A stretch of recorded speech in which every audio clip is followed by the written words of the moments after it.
Fala aí, gente boa. Olha só, a pregação mais importante da sua vida não acontece no púlpito. É isso mesmo, não acontece de maneira formal, ali no altar da igreja. Deixa eu te falar mais sobre isso. Me acompanha aqui.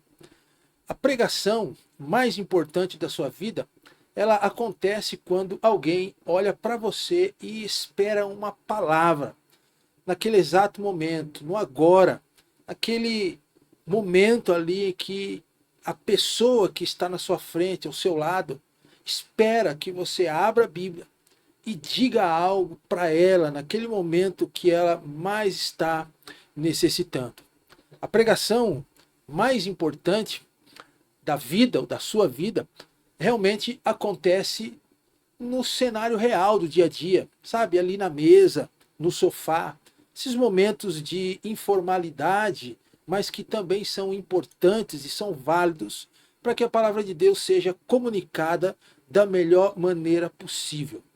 E por incrível que pareça, é nesse silêncio constrangedor que alguém está esperando que você quebre, que você fale, que você penetre com uma palavra relevante nesse momento. Você já viveu isso, aposto, assim como eu já vivi também. Em momentos em que estive com meus filhos, com a minha esposa, com alguns amigos, e eu não conseguia falar algo, eu não conseguia me expressar de maneira que pudesse alcançar o coração das pessoas que estavam ali comigo. Eu fiquei muitas vezes em silêncio e perdi a grande oportunidade de comunicar a palavra de Deus de forma transformadora e de forma relevante. Talvez você também tenha enfrentado esse problema, tenha lidado, tenha enfrentado essa tensão que é constrangedora, né? Mas todos nós que somos cristãos, que frequentamos uma igreja, ou que estamos diante de um pregador, de um professor da palavra de Deus, vivemos, né, essa experiência do domingo na igreja, onde você vai lá, ouve, né, uma mensagem forte, uma mensagem impactante, transformadora. Você até mesmo admira, né, esse pregador que falou, que proclamou ali a palavra de Deus. Né? O pregador foi muito claro, né? Foi muito seguro naquilo que ele transmitiu. Você até mesmo elogiou. Acontece isso, né? Nós temos muitas vezes os nossos comunicadores da palavra de Deus, que são os nossos preferidos. Talvez seu pastor, talvez um pregador que você admira na internet, pela eloquência, né, que ele expõe a palavra, né? Não importa se vai ser no domingo na igreja ou se será numa pregação que você irá ouvir ou ouviu, mas a bem da verdade é que quando você chega em casa, né, ou quando você sai da frente da tela do computador e está diante das pessoas e que precisa comunicar a palavra de Deus, parece que uma porta se fecha, né? Você trava, você não consegue falar, você não consegue expor a palavra, você não consegue explicar a palavra de Deus. Você até deseja, você até quer, mas fica cada dia que passa mais difícil de exercer essa comunicação, mesmo estando face a face com um pregador diariamente, ou domingo após domingo na igreja, ouvindo, ou na internet, buscando mensagens, ouvindo, mas é ali em casa, no momento quando a porta se fecha, é quando você está sozinho com seus filhos, com sua esposa, com um parente, com um amigo que está enfrentando uma necessidade, passando por um momento difícil, e você precisa falar algo, mas a conversa nesse momento fica difícil. A palavra não sai, né? Isso já passei por isso, né? Parecia que tinha um nó na garganta, dava um frio na barriga, né? Um tremor na mão, né? E pegava a Bíblia ali, mas ficava tremendo, com dificuldade até mesmo de folhear as páginas da Bíblia, mas a palavra não sai, né? Você travou, eu travei, já tive momentos assim que aconteceu comigo. Agora, por que isso acontece? Não é porque você não acredita na palavra de Deus. Não é porque você não ama a Bíblia. Eu tenho certeza que você crê na Bíblia como a palavra infalível de Deus, que não conduz ao erro. Eu tenho certeza que você crê na Bíblia como voz de Deus inspirada para transformar, para salvar a alma de uma pessoa, para tocar o coração do seu filho, da sua esposa. Não é porque você não acredita. Todos nós acreditamos que a palavra de Deus é a palavra de Deus e tem poder para penetrar no profundo do ser. Mas a questão é a seguinte: você não consegue comunicar porque ninguém te ensinou. Por isso que você não consegue falar da sua fé. E isso se torna algo difícil quando você não teve uma orientação, quando você não passou nas mãos de alguém que pudesse te ensinar a você comunicar a fé fora do ambiente protegido da igreja. Às vezes, quando nós estamos no ambiente da igreja, quando a linguagem é a mesma, quando todos ouviram a mesma mensagem, você até fala, você até comenta da mensagem, olha, o pregador foi bem, o pastor desenvolveu bem, foi claro. Mas quando estamos fora, ou quando você está fora do ambiente protegido da igreja, parece que a comunicação da fé, ela não se desenvolve, né? Você trava, mas porque você não teve alguém que pudesse te orientar sobre como comunicar a palavra de Deus de forma transformadora, relevante, simples, fora do ambiente da igreja. Sabe, deixa eu te falar algo aqui. Ficar improvisando nessa hora não dá certo. Por quê? Porque a improvisação, ela gera um custo real, né? Ela machuca, né? Agora pensa comigo, quando seu filho pergunta algo que você nem esperava sobre a fé, não dá para ficar improvisando, não dá para ficar inventando conversa na hora, não dá para ficar tentando buscar palavras do nada. Não, você precisa estar seguro daquilo que você fala. Improvisação, nesse momento, não vai te ajudar. Por exemplo, eu tenho um filho de 8 anos. Dias atrás, ele chegou para mim e perguntou assim: pai, quem foi que inventou o mal? Deus é o criador do mal? Por que tanto mal, tanta maldade no mundo? Se Deus não é o criador do mal, por que ele permite que tudo isso aconteça? Eu tive que ter um momento de conversa com ele, tentar alcançar o coração dele, a mente, e explicar de uma maneira que ele pudesse entender e ter uma perspectiva correta de Deus e da sua palavra. Imagine só, quando sua esposa está emocionalmente cansada, também não dá para ficar improvisando. A palavra precisa ser direta, a palavra precisa ser certa. Você sabe que as mulheres emocionalmente são diferentes dos homens, até mesmo pelos estágios que elas enfrentam na vida. Existem momentos que elas estão mais emotivas do que outros. E aí, como você comunica a palavra de Deus à sua esposa nesse momento? Quando ela está emocionalmente cansada, emocionalmente abalada, emocionalmente precisando de uma palavra que chegue no seu coração e espera que você, como marido, fale algo, aconselhe com base na palavra de uma forma que venha aliviá-la, né, desse momento emocional difícil que ela está enfrentando. Não dá para improvisar. Outros sim, imagine só, um amigo aparece completamente quebrado, né, arrebentado. Você te procura para você consolá-lo, para você pastoreá-lo, mesmo que você não seja pastor, mas o pastoreio, a ação pastoral faz parte da nossa vida, de cuidar de um amigo que aparece completamente arruinado, quebrado. Você precisa ter uma palavra, você precisa saber como alcançar o coração dele.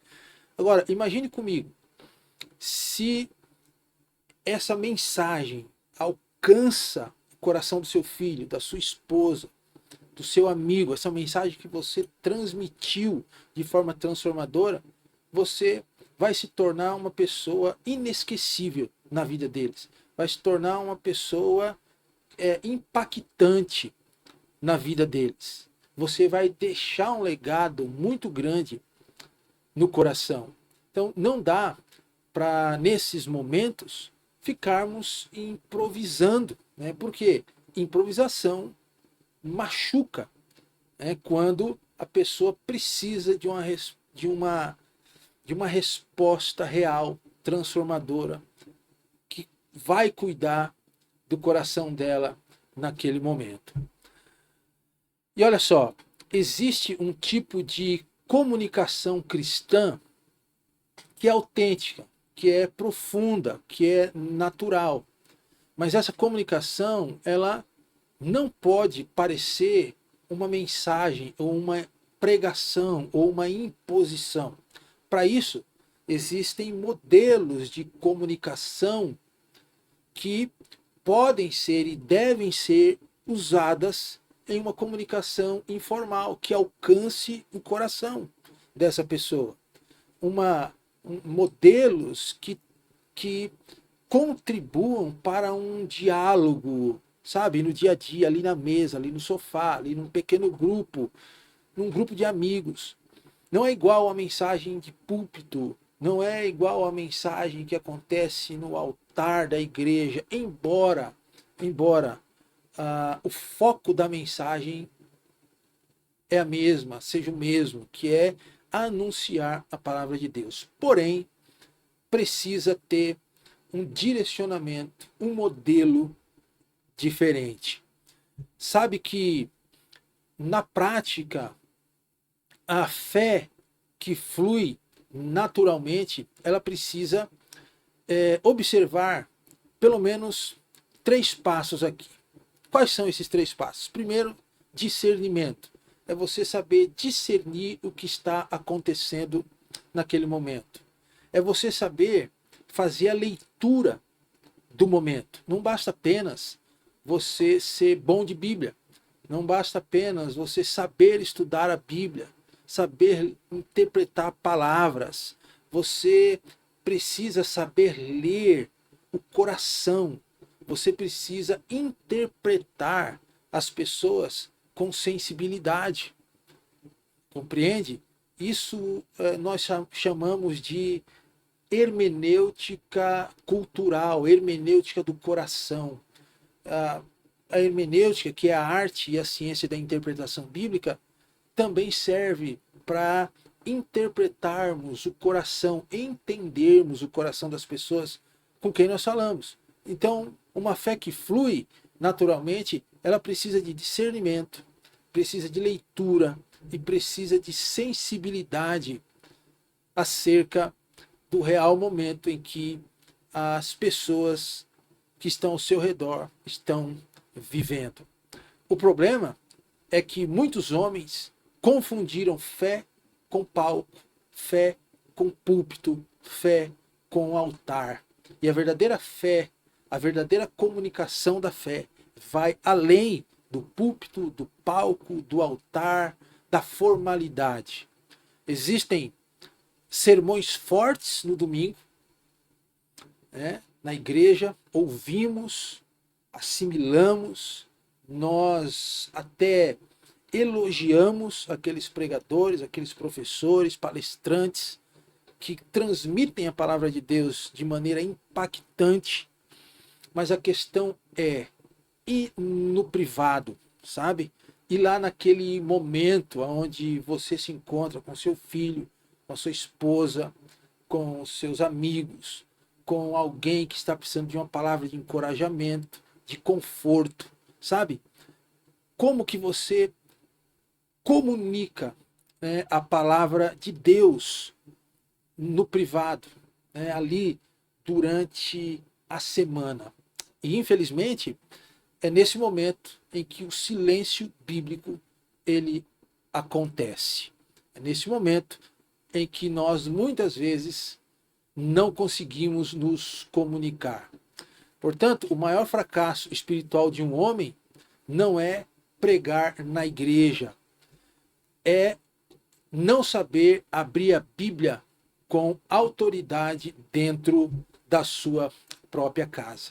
Agora, olha só, nem todo homem foi chamado para o púlpito, para pregar na igreja, para ensinar na igreja. Mas existe uma vocação universal. Todo homem foi chamado para o altar doméstico. Isso é claro quando nós lemos a palavra de Deus, que Deus chamou alguns para serem pastores, para serem missionários, para estarem no púlpito, para pregarem a palavra de Deus de maneira formal, né, ali na igreja. Existe o chamado particular para esses, que pode ser que não seja o seu chamado, mas todos nós temos o chamado universal, que é pregarmos a partir do altar doméstico, pregarmos a partir do altar do lar. Isso nós podemos chamar de sacerdócio do homem, né? Todo homem deve ser o sacerdote do seu lar. Isso é bíblico, né? Está lá em Deuteronômio 6, que nós devemos inculcar na mente dos nossos filhos. Nós devemos falar da palavra de Deus no caminho, deitado, ao levantar. Está lá em Provérbios, que diz, ensina a criança no caminho em que deve andar. Quando for velho, não se desviará dele. Enfim, nós temos esse chamado, essa vocação para o altar doméstico. E, para isso, você precisa de sabedoria. Sabedoria prática, né? Que é você comunicar a palavra de Deus de maneira correta. E isso não significa saber um monte de versículos decorados, ainda que isso não seja ruim, mas também não significa saber repetir versículos, mas é saber quando falar. Quando falar. Nem todo o tempo é momento de falar. Você precisa saber discernir o tempo. Qual que é o tempo oportuno? Sabe? O coração da pessoa está pronto para ouvir a mensagem. Você precisa saber como falar, ajustar o tom, sabe? Falar com mansidão, ter clareza sobre a mensagem que você irá transmitir. Mas também o quanto falar. Você não pode falar muito, você não pode, às vezes, falar pouco, mas você precisa falar na medida certa, sabe? Para não saciar demais e nem deixar com fome. Eu li recentemente um livro de um pastor conhecido sobre comunicação cristã, e ele diz que na pregação menos é mais. Ou na comunicação da palavra, nos dias de hoje, na era digital que nós vivemos, menos é mais. Isso mudou até certo ponto a minha maneira de transmitir a palavra de Deus, de comunicar a palavra de Deus, não só na igreja, mas principalmente dentro da minha própria casa. Saber quando falar, como falar e quanto falar, ter a medida certa, sabe? Isso é muito importante, você ter esse discernimento, mas também quando calar. É momento, existe o tempo certo de falar e o tempo certo de calar. O silêncio que prega mais alto em qualquer sermão. Às vezes, você ficar em silêncio vale mais do que 1000 pregações, ainda que aconteça no seio do seu próprio lar. ok? Então, tenha isso na sua mente. Como você pode aprender, né, esses 4 passos aí? Quando falar, como falar, quanto falar e quando calar. Nós elaboramos a formação de comunicação cristã na era digital com o método ARCO. É isso mesmo. Atenção, revelação, conexão e orientação. Você sabe que o mundo mudou.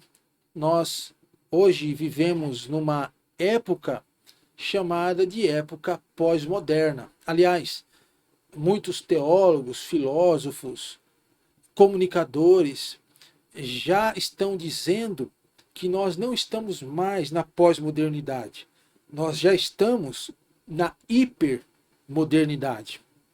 A época que nós vivemos, ela possui características próprias da pós-modernidade ou da hipermodernidade. Por exemplo, a pós-modernidade ou a hipermodernidade, ela é uma época caracterizada pelos instrumentos digitais. As pessoas, nos dias de hoje, vivem numa era digital, estão constantemente conectadas, usando seus smartphones, os seus tablets, conectadas na Netflix, estão nas redes sociais. Então, essa época mudou a forma das pessoas lidarem com a comunicação. E não somente isso, mudou a forma das pessoas entenderem a comunicação. Por exemplo, nós não podemos falar nos dias de hoje, nos dias atuais, como um pregador, como um comunicador se comunicava em 1960. Não dá mais, porque o mundo mudou, a época mudou e as pessoas também acompanharam essa mudança. Como exemplo, as pessoas hoje, elas não são mais cartesianas. O cérebro das pessoas hoje, na maioria das vezes, não funciona mais em ponto 1, ponto 2, ponto 3, ponto 4. Isso já é comprovado cientificamente, já é comprovado por aqueles que estudam as características das pessoas na pós-modernidade. As pessoas hoje são mais narrativas, são mais fixadas em histórias. E aí você começa a pensar como que a sua comunicação cristã nessa era digital precisa se desenvolver. A forma das pessoas ouvir também mudou. Mas a responsabilidade de comunicar a palavra de Deus, ela permanece a mesma. Lembra do sacerdócio do lar? Todos nós temos uma vocação geral, que é comunicarmos a palavra de Deus para a nossa família, para os nossos filhos, para a nossa esposa, para as pessoas que estão ao nosso redor, num pequeno grupo, num momento de oração. Você precisa entender que até mesmo o seu filho, a sua esposa, seus parentes, seus amigos, eles foram e são impactados pela pós-modernidade. Eles não ouvem mais como as pessoas ouviam antigamente. Mas você precisa entender isso para que a sua comunicação alcance esses corações. E foi pensando nisso que nós temos aí a formação Comunicação Cristã na era digital com o método ARCO. Atenção, revelação, conexão e orientação. Os homens que passam por aqui, por esse método, passam por um momento de transformação. Eles têm resultados reais e observáveis na rotina da sua família. Como, por exemplo, param de improvisar. Lembra que eu falei aqui da improvisação? Então ela traz segurança, não dá para ficar improvisando na hora da comunicação. E quando você aprende a se comunicar de maneira correta, usando o método ARCO, você tem segurança no lugar da insegurança. Falam com mais calma, você vai aprender processos de oratória. É para você usar no seu lar, na sua vida, no seu dia a dia, sem gritos, com autoridade, sabe? Com autoridade de quem realmente crê na palavra e tornam-se referências. E olha só, eu, pelo menos, quero ser referência na vida das pessoas para quem eu comunico, a começar dentro da minha própria casa. Eu tenho 2 filhas de 22 anos, um filho de 8, tenho uma esposa, e eu luto diariamente, me desenvolvo diariamente como comunicador da palavra de Deus, para impactar em primeiro lugar o coração deles. Eu quero ser referência na vida deles. Eu quero assumir o altar do meu lar com muito respeito e com muito amor. E o método Arco, a comunicação na era digital, me possibilita alcançar esses resultados. Se essa falha, que também foi a minha falha e ainda é, estou desenvolvendo a cada dia esse processo, mas já alcancei vamos dizer assim, um patamar que eu consigo me comunicar, alcançar o coração da minha família. Mas se essa falha já te constrangeu em silêncio em algum momento, então essa conversa entre eu e você precisa acontecer. Então você pode agendar aqui uma conversa comigo, uma sessão de análise individual para o seu contexto, para o seu lar, para a sua família e com certeza sem exposição, num ambiente seguro, confidencial, desejável, sem qualquer tipo de romantização. Nós vamos abordar tudo isso de forma prática e realista e com muita responsabilidade, com muito respeito ao seu momento espiritual. Basta apenas você clicar aqui no botão e me chamar, eu vou ter total desejo e gratidão para então conversar com você. Te encontro logo mais para uma conversa mais no particular. Um grande abraço.